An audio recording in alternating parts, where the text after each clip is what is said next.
Welcome to Taking an Organizational Approach to Diversity, Equity, and Inclusion, a special series in the Equity Clinic. This workshop is a sample from our 3-semester unit course that's available to school systems through A.L. Berry Consulting in partnership with local universities. For more information, just email toolkit@alberryinc.com. I'm Almitra Berry. How are the children? This is not only a foundational question that frames the work, part of our mission here at A.L. Berry Consulting, but it is the greeting of the Maasai of Kenya and Tanzania. In their language, Kesarianinkera. It acknowledges the value that the Maasai have always placed on their children's well-being. It reminds us that protecting and nurturing the children is the collective responsibility of society, its function, and its purpose. I like to think that as members of the K-12 school community, whether you're a school or LEA employee or what I refer to as education adjacent professional, sales rep or consultant providing services to K-12 schools, it is also our proper function. So I challenge you, as I challenge the people that I work with all the time, to make it your greeting. Rather than asking your peers in the teacher's lounge or in passing, in a training session or on a sales call, how are you today? When you greet one another, put that purpose first and ask instead, how are the children? Now I invite you to close your eyes and take 5 seconds just to let that resonate.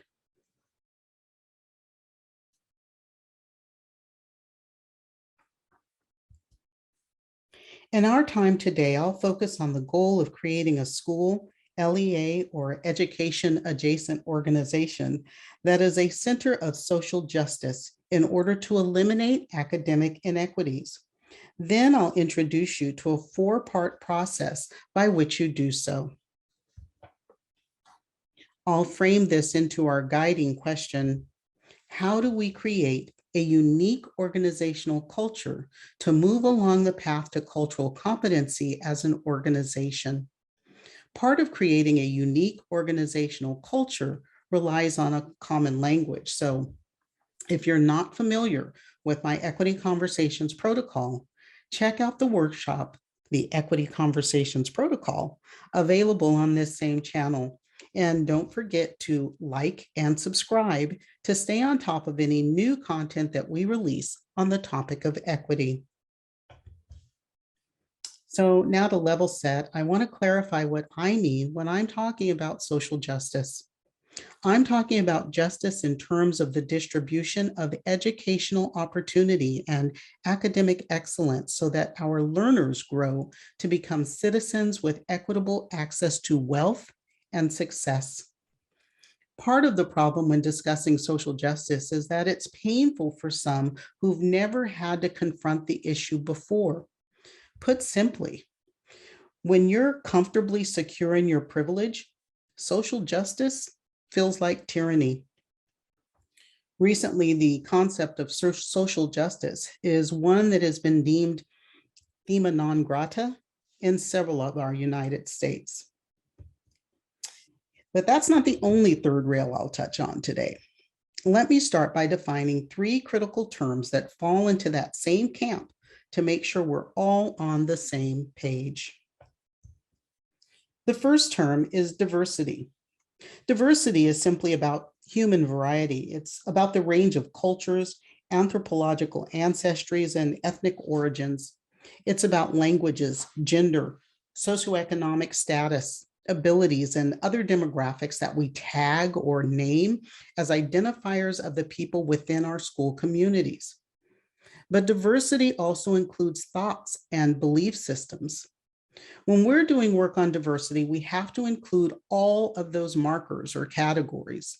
Diversity is not simply an issue of skin color or ethnic origin. But unless and until we address minority-centered diversity, diversity of the social construct called race, anything else is just tinkering along the margins. It's walking on eggshells. The second term is equity. Unlike diversity, which is pretty complex, equity is simple. And I created a simple definition that you can easily keep in your head. Equity is freedom from bias against or favoritism for any group.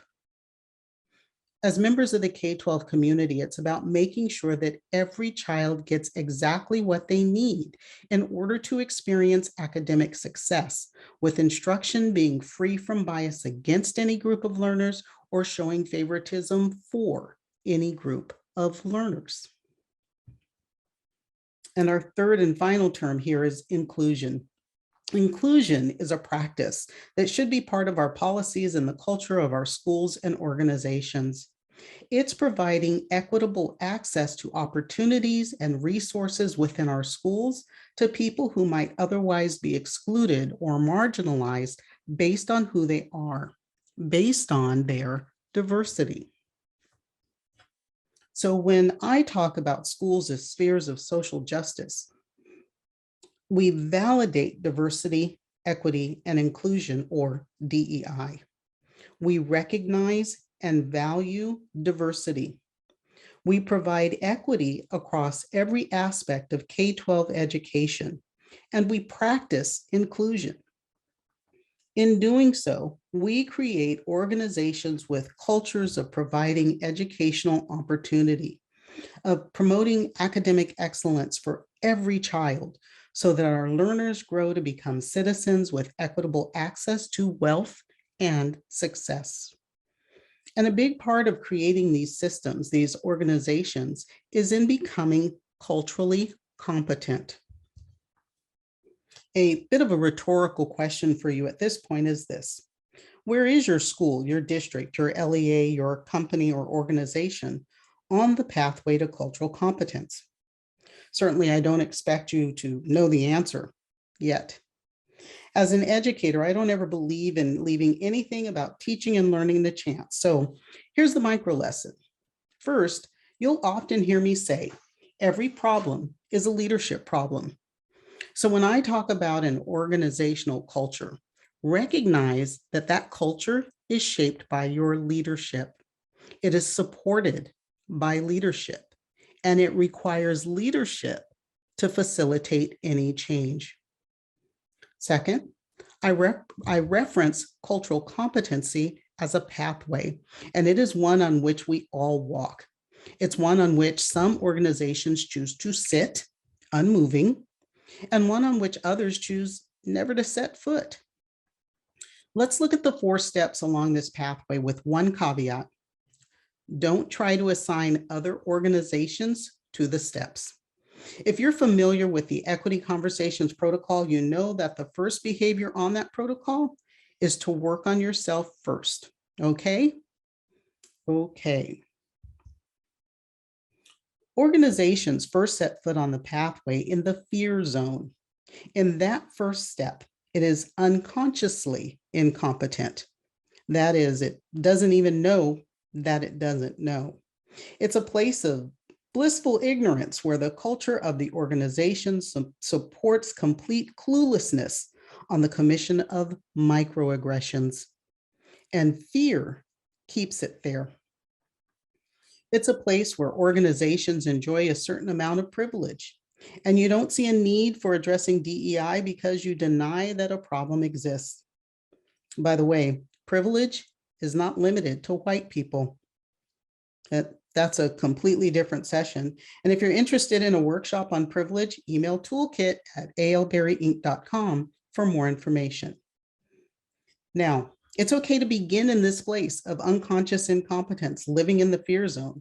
And since this session is focused on moving your organization along the pathway, I want to ask of you to not think about this personally. I want you to think about your organization, your place of work, its culture, its language, its behavior, its norms, morals, and beliefs. Is your organization unconsciously incompetent? Does your organization not know that they really don't know anything about cultural competence, even though it may profess that it does? When an organization gets to the second point on the path, it enters the learning zone. It is consciously incompetent. And this can be a dangerous spot for an organization. Here, there is awareness, consciousness that the organization is culturally incompetent. As an organization, leadership now knows that they don't know. Leadership at this point recognizes that there are challenges with diversity, equity, and inclusion in the organization, but they don't know what they are or how to address them. If your leadership doesn't care and your organization is at this point, your org has a stuck mindset, and that can be very harmful to everyone involved, the organization, the people in it, and the children they are supposed to serve. I call this the banana peel point. It's easy to step on that banana peel and fall. However, organizations can work towards moving along the path, but it requires proper support and ongoing development. It requires seeking out professional learning to educate everyone within the organization, whether they think they need it or not. And it requires associating with organizations that are further along the path. When an organization moves to the third point on the path, it is unconsciously competent. It's still in the learning zone, but the organizational culture is shifting. It can demonstrate that it knows something about DEI. Leadership knows the learning isn't complete, but they're acting on information and learning or looking to learn more, to have everyone in the organization learn more, to shift the culture so they can do better. Now, this is not a bad spot to be in, but there's one more step. And that is to the final point on the path where an organization is consciously competent. It's in the growth zone now. The organization has developed a culture that incorporates and values social justice, diversity, equity, and inclusion. The organization's policies and procedures have been adapted to reflect those values. Instructional materials reflect that shift. Instructional methods reflect that shift. Disciplinary actions in schools reflect that shift. Language, marketing, product development, and authorship and reviewer composition in K-12 publishing organizations, they reflect that shift.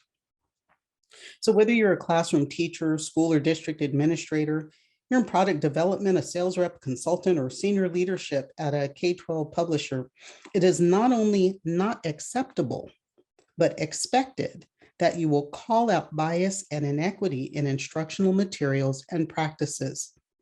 Everyone across the organization can call out bias in practices, microaggressions, and behaviors that run counter to a culture that professes to value diversity, equity, and inclusion. Even so, the organization continues to examine their work and strives to do better. Because the more you know, the more you realize you aren't finished in your work. But at this point along the pathway, people work to help others move forward. As an organization, you can share with the broader K-12 community what you've done and how you've come to this place where your organization does serve as a sphere of social justice and the benefits all learners derive from your being at this place. So where's your organization? Think for a moment and take this challenge. Tag me on social, Twitter, LinkedIn, or Facebook, and simply share 2 words: unconsciously incompetent, consciously incompetent, unconsciously competent, or consciously competent, with the hashtag pathway to cultural competence. If you need to, go ahead and hit the pause button. I'll be here when you get back.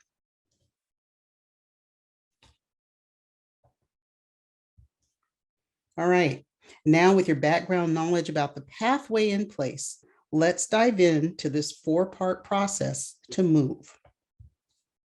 Think of this four-part process like a four-part Venn diagram. In just a second, I'll break this down into actionable steps, but it's important to view it first as a whole. The four parts are professional learning, collective mindset, action, and cohesion. And where all four of those parts overlap, that's the culture of your organization. Now, I'm going to focus on framing this around DEI, but really you can apply these four parts to any other topic and through some group activities, find out what the culture of your organization is about any issue or area. As an example, English learning, STEM, advanced coursework. You get it. Part one is professional learning. And congratulations. Just by your being here, engaging in this workshop, you've got part one moving in the right direction. But one or two sessions online at a conference via YouTube, it's not enough. Not even one or two of my sessions. Remember, this is a slice of one lecture in a 3-unit course. Now, in part one, professional learning, you want to have ongoing professional learning where educators work on improving their levels of awareness and connectedness to the full range of diversity and cultures that learners bring to our nation's K-12 schools. You can't teach them if you can't connect with them. Instruction cannot reach them if it is not relevant to them, if it does not connect to their lived experiences. The guiding question for part one is our professional learning focused on building every individual's cultural competence? It's not about having just the teachers engaged in this type of professional learning. It's your leaders, your support staff, counselors, custodians, cafeteria workers, board members even. If you're an education adjacent organization, a provider of agnostic professional development, a curriculum publisher, or other service provider, it's not just the consultants who deliver professional development. It's also about developing cultural competence of your sales professionals, their managers and RVPs, senior leadership, product development, and marketing teams. Your provider of professional learning should be addressing privilege, implicit and explicit bias. Your organization should be learning to establish spaces where you can name what I refer to as the isms. This is work that must begin at the top with senior leadership teams. Remember what I said earlier? Every problem is a leadership problem. So to take an organizational approach to reshaping the organizational culture, recognize that it requires leadership to facilitate change. Now, just a quick side note on bias. It can be either explicit or implicit. It's important in having conversations about diversity, equity, and inclusion that everyone in the organization understand exactly what explicit and implicit bias are. Explicit bias is like the part of an iceberg that's above the water. These are attitudes and beliefs about which we are fully conscious that we ourselves can self-report, and everyone can see them. We all know and acknowledge that a specific bias is there, but much like when you spot an iceberg on the water, you know that there's a lot more below the surface that you cannot see. And that below the surface part is called implicit bias. These are the fundamental beliefs and values that live deep within us. It's what influences our thoughts and behaviors, perhaps unconsciously, which is why you'll also hear it referenced as unconscious bias. Where implicit bias taints policies and practices, curriculum and instruction, we harm children. We must make sure that professional learning addresses uncovering it, naming it, and eliminating it from our organizations, from our policies, our procedures, our materials, and our methods. Now, part two of the four-part approach is shifting the mindset. And I want you to put aside any notion of fixed versus growth mindset for just a moment. I want to remind you what I said about the second point on the path, about being consciously incompetent, that banana peel spot. And I'm going to tell you a little story, a true story. In my final teaching assignment, I taught sixth grade in a school that was 99% free or reduced lunch. A significant percentage of our learners lived in a housing project. So one day we were in a faculty meeting and I was on my soapbox, strongly advocating for a longer block of instruction for reading because we had a significant number of our students, more than 85% of our learners, who were more than 2 to 4 years below grade level in both reading and math. Now I can be a formidable opponent or an awe-inspiring advocate. That day, I was totally on my soapbox on behalf of the children. The instructional specialist, the person who is charged with making sure that students got the instructional resources needed for academic success, looked at me and said, and I quote, "I don't know why you care so much. It's just another generation of toilet scrubbers." Yep. My friend sitting next to me grabbed my arm as I started to leap over the table to strangle her. Mindset. How we see the children, cultural competence, implicit biases, shape the beliefs we have about our learners. I still see literacy as a form of social justice. It's our learners' opportunity to become whomever they want to become. She saw another generation of toilet scrubbers. So for this second part, setting the mindset, the fundamental question is, what do we believe about the children that we are employed to serve? As an organization, what do we value in what they bring to school? Does our organization, our policies and practices, the materials we produce and sell or adopt and use, harbor implicit bias that impacts teaching and learning?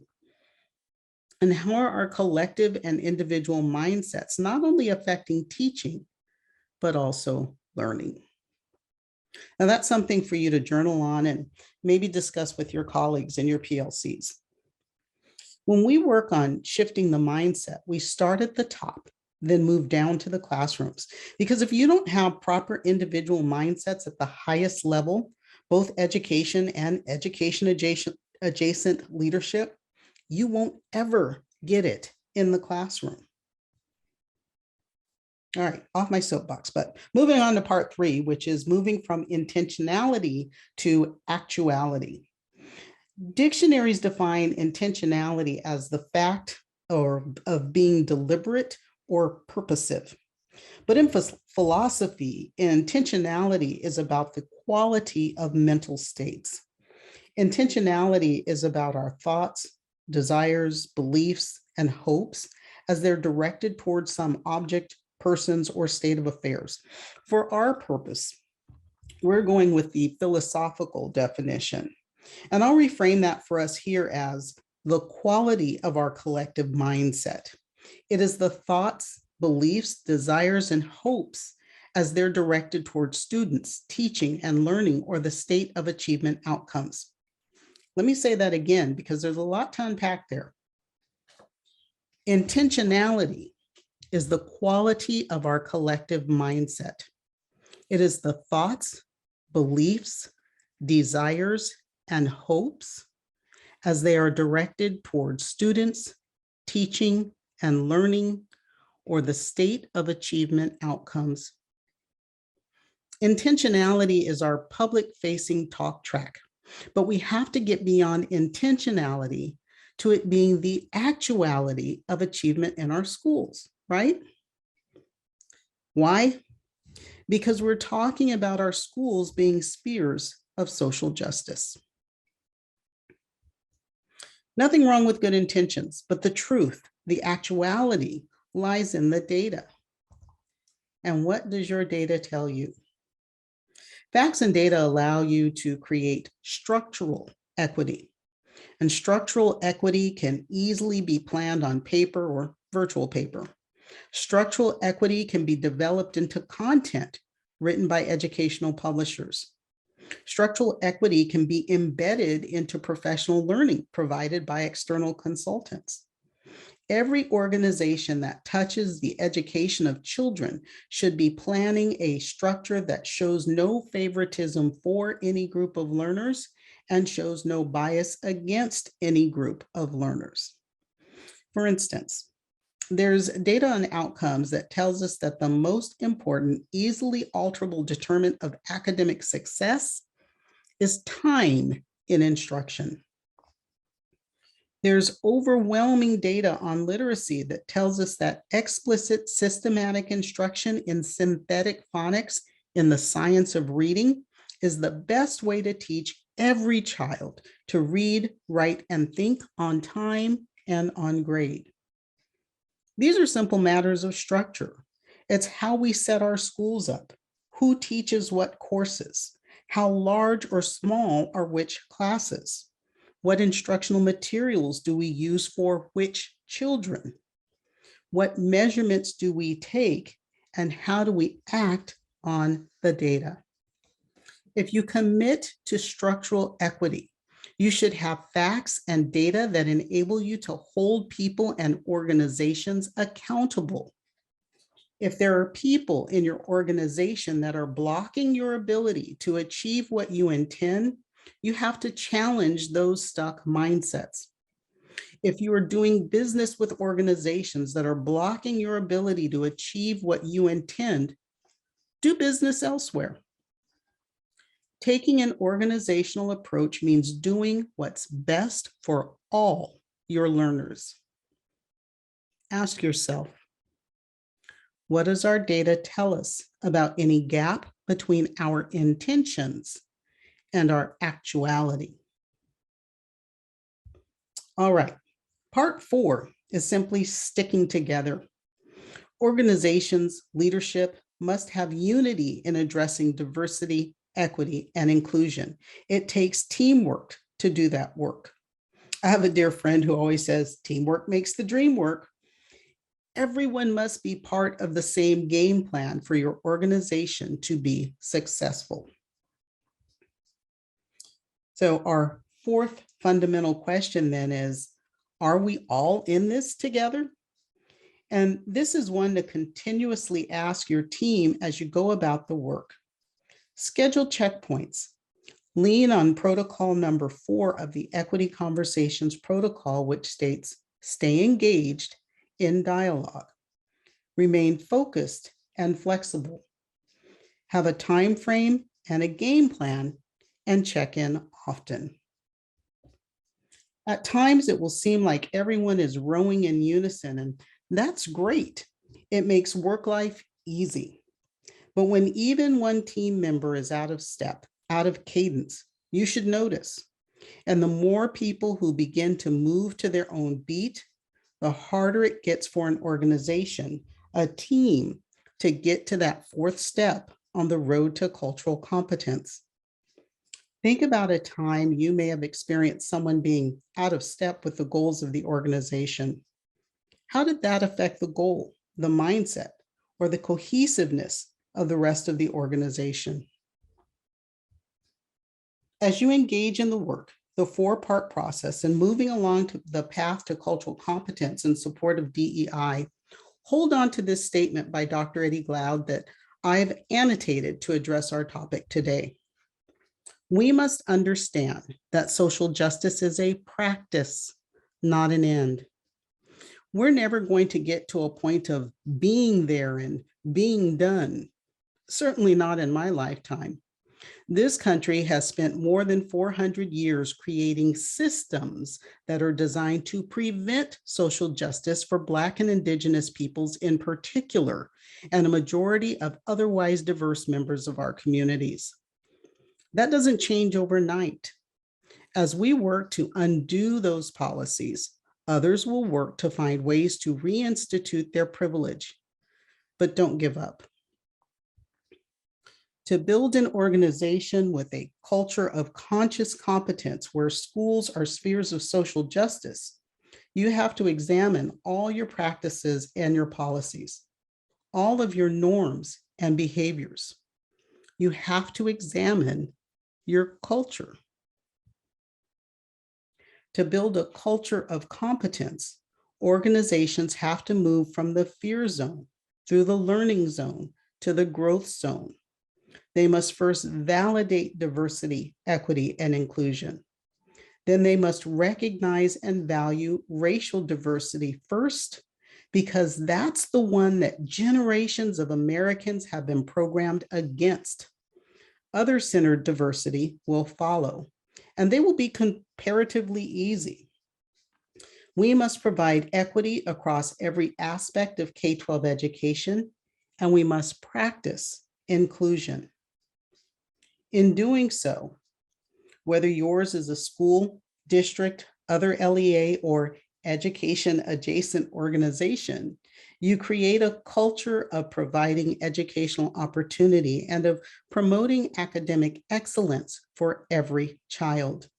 You create systems where learners grow to become citizens with equitable access to wealth and success. And since a big part of creating these schools is in becoming culturally competent, let's look at the 3 things required as an organization reaches that 4th point on the road. Number 1, leadership guarantees that conscious competence is part of the way the organization operates. Number 2, everyone in the organization continuously engages in high-quality professional learning that supports the work and helps the organization grow. And number 3, the leaders in the organization work to help others along the path, other individuals, as well as other organizations. Now I'll close with one last thing about me, and that is that I am a huge fan of using proverbs of various cultures to raise our awareness on the richness of the diverse cultures of our learners. The one I chose to close this workshop is a proverb of the Yoruba peoples, a nod to part of my ancestry and a good wrap to our topic. Where you sit when you are old shows where you stood in youth. Now, not to worry, even if you're like me and maybe feel a bit seasoned in terms of your years here on this planet, the work of diversity, of equity, is still in its youth. Thank you for joining me for this workshop. If your district provided you this link as part of the equity audit process with Aylberry Consulting, they have access to additional activities that are part of this session. If you joined on your own and have questions or would like more information, please email toolkit@aylberryinc.com. There are links to my book, Affecting Change for Culturally and Linguistically Diverse Learners, as well as the Equity Conversations Protocol Workshop down below. Don't forget to like, share, and subscribe to us on social. Be well.